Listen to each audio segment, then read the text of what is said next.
Dikko dan uwa ne, dan uwa na kusa kwarai da gaske.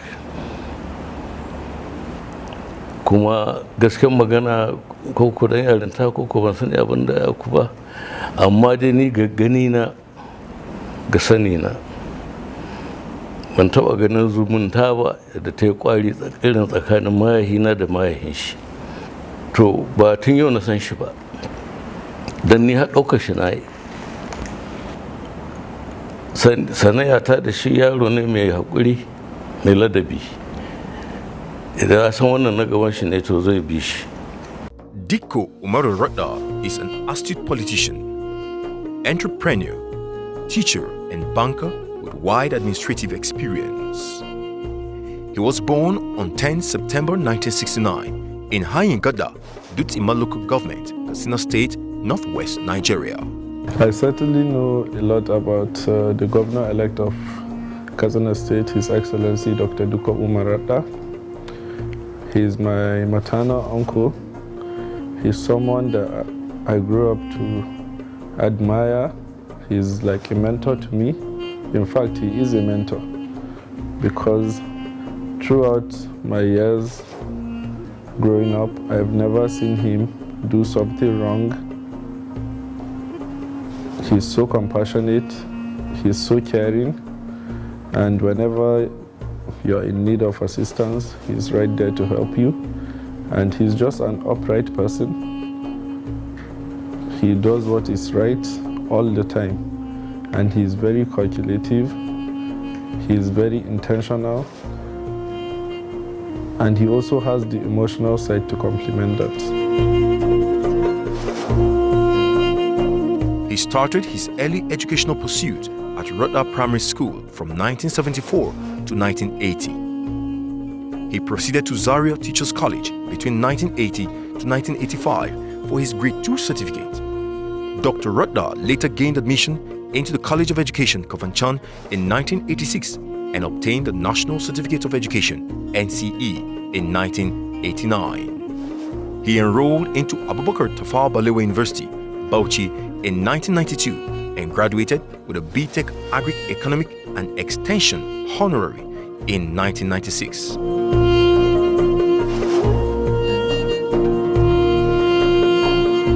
Thereafter, he gained admission into Ahmadu Bello University, Zaria, in 1998 and obtained an MSc Agric Extension and Rural Sociology in 2004.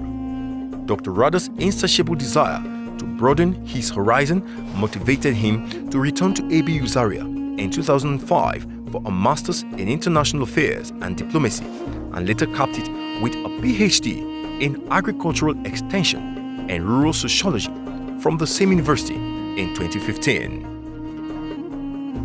In the professional arena, Dikko Radda was a classroom teacher between 1989 to 1999. He worked as a banker with the defunct FSB International Bank between 1999 to 2003.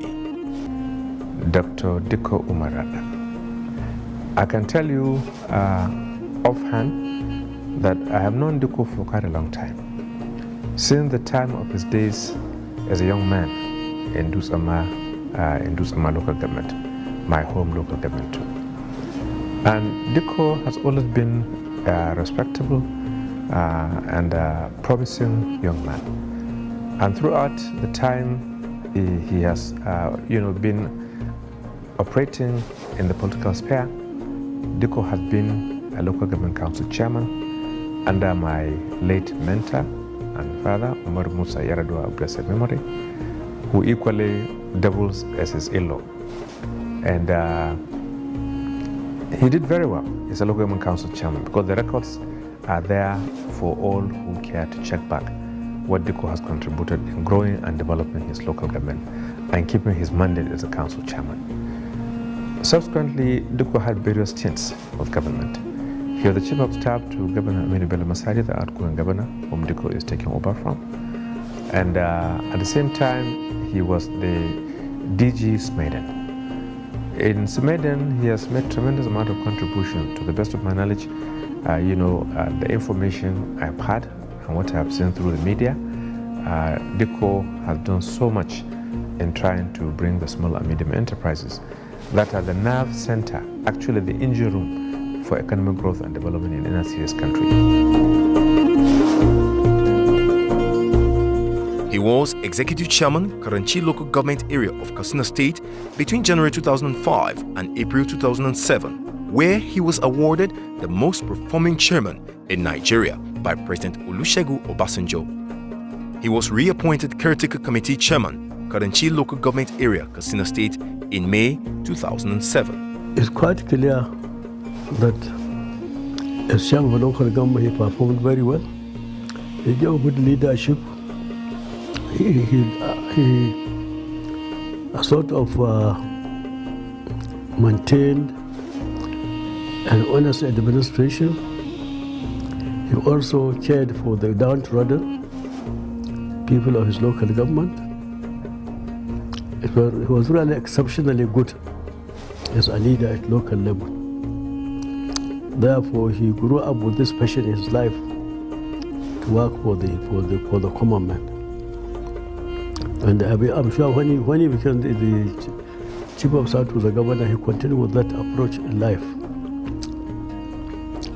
When he became MD of Smedan, or is it GD or DG or MD? I think it's DG. He did a lot of local empowerments in his local governments, in Katsina as a whole, Katsina State as a whole. I attended 102 which he did in Katsina South, empowering people, giving help to the needy, and building some skill acquisition centers and so on. So I think he's just a person who cares for the common man, for the poor. Other appointments he has held are Senior Legislative Aide, National Assembly, Abuja, between 2012 to 2014. National Welfare Secretary, APC, June 2014 to July 2015. And then he became the Director General, Chief Executive Officer of Small and Medium Enterprises Development Agency of Nigeria, SMEDAN. Alhamdulillah, he has many achievements in his life. From a classroom teacher to a banker. I married him when he was a banker. So from banker, he started political activities. He has been appointed in many different positions: caretaker, chairman, vice chairman, elected chairman. So from chairman to Director General Small and Medium Enterprises. So from that, SMEDAN to Governor-elect in Katsina State. So Alhamdulillah, as I told you before, he is a man of his world. Coming into SMEDAN as well has given Dikko entirely a different perspective also in terms of professional experience, because that's entirely is a government organization, but also that's where you also he's exposed to a different angle of where he's from his usual political offices that he held. And the influence he had there, at large, I think SMEDAN, the successes he brought to SMEDAN, I think everybody can testify that SMEDAN has never been what it is. He holds the traditional title of Gwagwaren Katsina in the historic Katsina Emirate Council. Radda established the Gwagware Foundation in 2016. The foundation helps people from rural communities in improving their living conditions through the provision of basic social amenities. He supports them with foodstuff, medical care, water supply, and employment.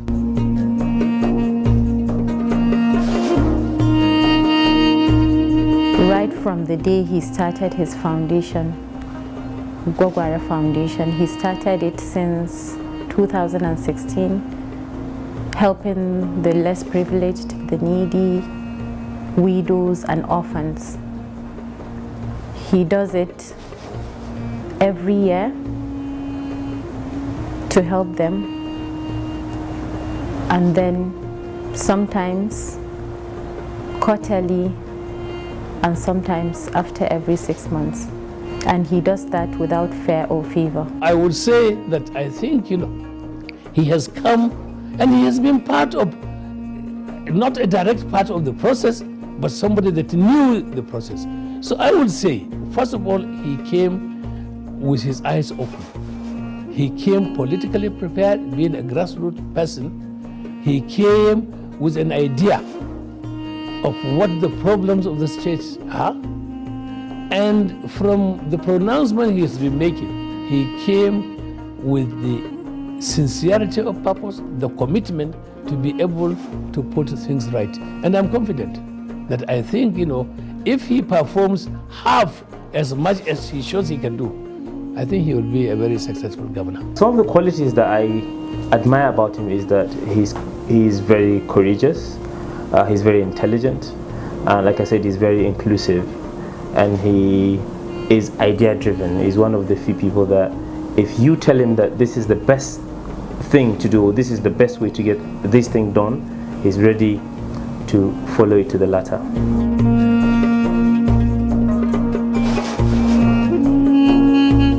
To muna kyauta da zaton mai wannan halin in an shirga mulki ta Katsina zai yi adalci kamar yadda ya kamata. Ina da kyakkyawan zato 100% da cewa Dikko zai yi abin da ya kamata, zai yi adalci, zai yi aiki yadda talakawa za su zanna lafiya.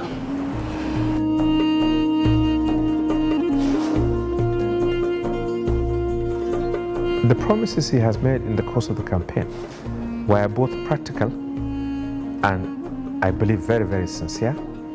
And I trust that whatever Dikko has said he will do, whatever he promised to do, he hinged his belief in Allah subhanahu wa ta'ala to guide him through, to deliver on his promises. He is well educated up to the level of PhD. He is specialized in the field of agriculture. And agriculture is actually more than 80% of the mainstay of our people in Katsina State. So I trust that agriculture will see, a lot of changes and improvement in what is left behind by previous administrations. Dikko's potentials are quite enormous. He is young, he is energetic, he will show capacity, I believe. And Katsina State will not regret voting for this young man. This is someone that we know how hard he worked, and the people can actually see the leaders that they're electing into office. I think it says a lot about the people of Katsina State that they disregarded a lot of other aspects and still went for the right man, especially in the political climate like today's. That is very rare. And all I have to say to Dr. Dikko Radda is there are a lot of expectations on you. You certainly defied expectations. So it is right for the people to expect a lot from you. And inshallah, you will deliver. And I hope and call on everyone, especially his supporting cast, because I have no doubt about his intentions. But every leader needs support. We all need to stand together to create a Katsina State that we'll be proud of in the future. Dikko Radda needs a conducive environment for him to deliver the good intentions he has for Katsina. So I would like to plead with Katsina State people to give him the maximum support through prayers and good wishes for him to shoulder the responsibilities that lies on his shoulder. Muna kira ga 'yan uwanmu mutanen Katsina a bashi goyon baya da haɗin kai, domin mutum ne mai ƙwazo, mai tunani, mai ilimi, mai hangen nesa, kuma muna da kyakkyawan zaton zai yi ma Katsina aikin da ya kamata. On the crossroads of history, Dikko Radda stands with a bright future ahead and a path to follow, to work with other stakeholders and to never give up, to build a Katsina State that is fair and just, and to empower every voice and every heart.